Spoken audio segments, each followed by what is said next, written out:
How are you feeling about the end-of-year work party, especially since we've had a couple of years where we've really just been celebrating on our lonesome? Are you a bit nervous? 1300 222 774. Would love your tips on how to navigate those end-of-year Christmas parties, or text through 0437 774 774. Karen Gately is author and founder of Corporate Dojo and joins me now. Hello, Karen. How are you? Hello, I'm well. How are you? I'm still a little bit nervous about gatherings at the moment. And I would originally, I guess, be thought of as quite an extrovert, so pretty casual with these types of things. Are you finding this as well, that people's nervousness has increased? Yeah, I think for a couple of reasons. I think obviously ongoing concern around COVID, but also just being out of the habit of, spending time, particularly if it's a larger gathering, and people, feeling a bit lethargic around that, not really wanting to connect, comfort zones in terms of working from home. There's a lot of factors playing into it. Why might we make that leap and actually go to our end-of-year Christmas gathering, Karen? I think ultimately it's an opportunity, to build connections with the people that we work with every day, and, demonstrating that we are part of the team, that we actually are willing to invest in relationships with our colleagues, so that, that obviously enhances the way we come together in the workplace. So I think it's, if I had to distill it right down, it's been a team player, choosing to contribute. What do you think of Christmas parties or end-of-year gatherings generally? Well, it depends on which hat I'm wearing, but if I'm the HR director, then I'm probably on high alert, because there's endless examples of people making crazy decisions at the Christmas party. I think that, again, if a culture of an organisation is healthy and people do have a sense of camaraderie, then, it can be a great time of the year to just stop and celebrate what we've achieved and reconnect with each other. I think if it's hard work for everybody, then I would say, the organisation's got broader things that they need to work on. We'd hope that at least people want to turn up and have a good time. But as I said at the start, there's, a number of minefields that employers need to navigate through to make sure that people keep it tidy and are okay. I must say that the Christmas party is a bit of a litmus test as to the culture of most organisations. What do you think? Oh, look, I totally agree. Again, if we have a culture that's based on camaraderie and teamwork and respectfulness and connection, then, Christmas parties can be a fantastic time together. I've certainly worked for an organisation that every year we mixed it up. Sometimes it was more of a party that suited, in many cases, the younger people. Other times it was a family gathering. But regardless of what it was still that sense of community. And, also, again, I've been involved in advising many clients that have had problems at Christmas parties. And again, that can often reflect on the mood of the organisation, the spirit of the team, the culture of the organisation. So, yeah, I've seen some interesting things happen. Okay, so you've mentioned that you had examples of crazy decisions and crazy things happening. Please share. Okay, so the one that always comes to mind is the decision to go and have it out with the boss at the Christmas party. Yeah, I've seen people go marching up to the CEO. I don't think there's any prizes for guessing that usually there's alcohol involved in these decisions. And, choosing the Christmas party as the time to go and take issue or argue for a particular outcome or have a go about, some event. That's had quite a few ramifications for people on Monday. That's a bad idea. If you're the leader or the CEO, is that when you attend for the first half hour and then leave quietly? Is that a good policy? I think as the CEO or the business owner, you do need to demonstrate that you're part of the team, that you're committed, you're not just paying lip service to the event.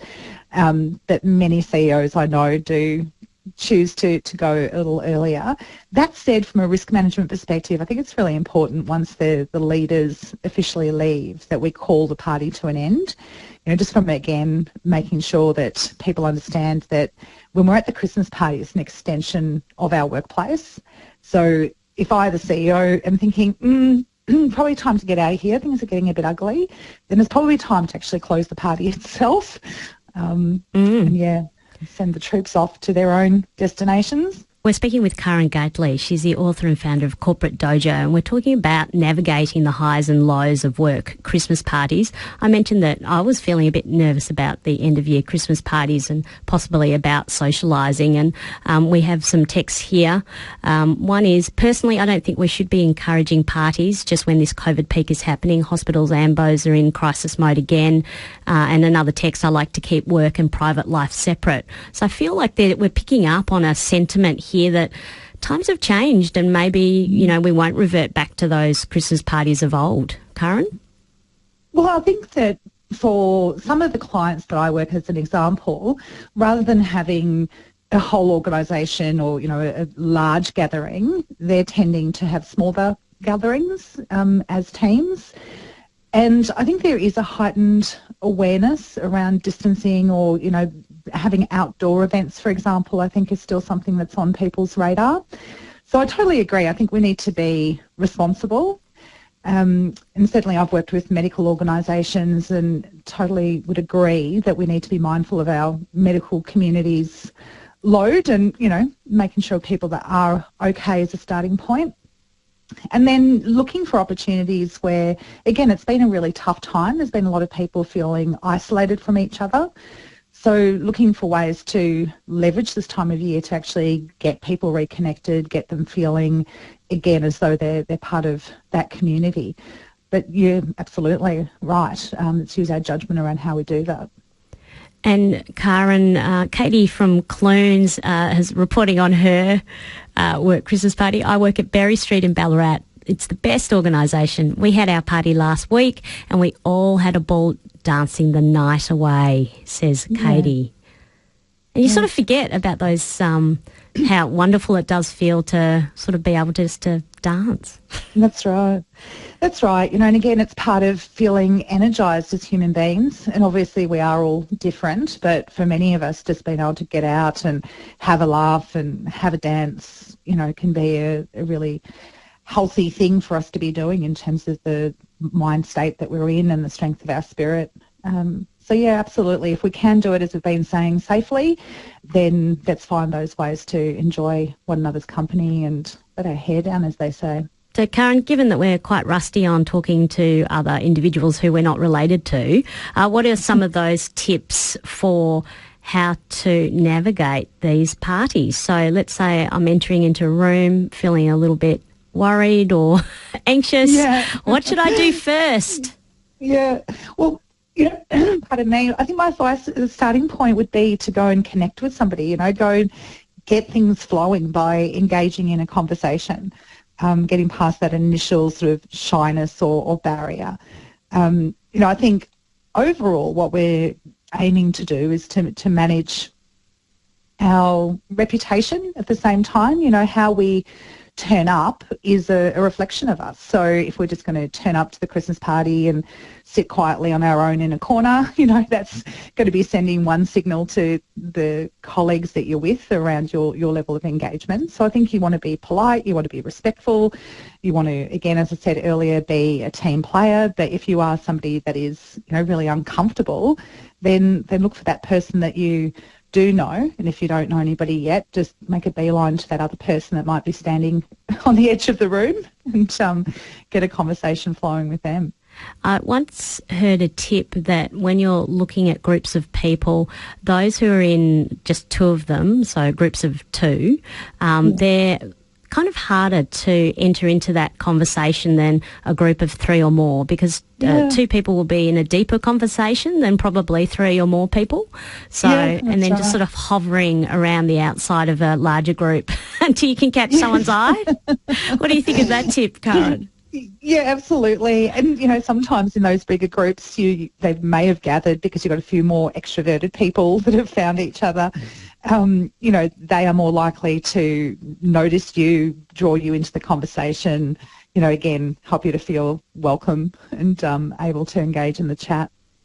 And socialising with your manager, what are your tips on how to do that well, Karen? Well, again, I think it just comes back to remembering that this is an extension of the workplace. So, how would you want them feeling about you in the workplace needs to then happen in the Christmas party. So do they find you to be a, sensible person who's respectful? Again, if alcohol's involved, absolutely, be a bit more relaxed and have a few drinks. But you need to be very mindful of, okay, well, what's coming out of your mouth and what comments are you making, and are you stepping across boundaries in terms of, over familiarity. Again, I've seen somebody choose to become super amorous with their boss, which wasn't a welcome advance at a Christmas party. So, we don't want to be stepping across those boundaries. But yeah, keeping it respectful again, and how is it going to reflect on you and your judgment and therefore your relationship. Karen, I'm getting the feeling from you as we're exploring the topic of end-of-year parties that actually this is something that you're doing as part of your work, and That's it's right. more like a duty, it feels, than something where you're going to actually let your hair down and have sort of unbridled fun. Yes. And maybe save exactly. that for, the person who said, I actually separate work and sort of personal life. Is that what you're saying here, Karen? Well, yes, again, I think we do need to be mindful of the setting and the context, and it is absolutely in the eyes of the law, but also just in terms of people's mindsets, and it's an extension of your work life. So you want to be behaving in ways that have a positive impact on how people experience you and observe you, and that might take being somewhat more constrained than what you might be at your mate's 30th birthday party, for example. So, that's where I've seen so many mistakes made, is people turn up to the work Christmas party and go, excellent, free food, free drink, and they go crazy. But then, they've got things that they need to mop up on Monday in terms of relationships and, again, reputation for being a person with good judgment and respectful attitudes, etc. Give us another cautionary tale. Well, the two young guys that decided to make a beeline to the buffet and decided that sprinting towards the buffet was a great idea until they got to the end and they were wrestling so hard that they both went through the buffet table. Oh. Oh, no. That wasn't necessarily a popular moment. I think the event manager was going to completely lose her mind. So, yeah, again, just try to calm it down, behave in ways that are safe, that are respectful, that don't knock things over. And then if you're the person organising it, like the HR manager, what is your advice for that person, Karen? Well, I think, first of all, go give the event manager a bit of a support, give them some empathy, because they've usually worked incredibly hard to bring it all together. But yeah, again, I've had many conversations over the years with people who are starting to step across boundaries, and that's why typically as an HR professional you need to be the one that's sober and on duty and there to be a bit of a bouncer at times and go and engage in conversations with people to step back, within the safety zone. And I think particularly because we are all a little bit out of practice, I think just a little bit of caution as we go into these things as well, and make sure that we, stay on the right side of the lines there.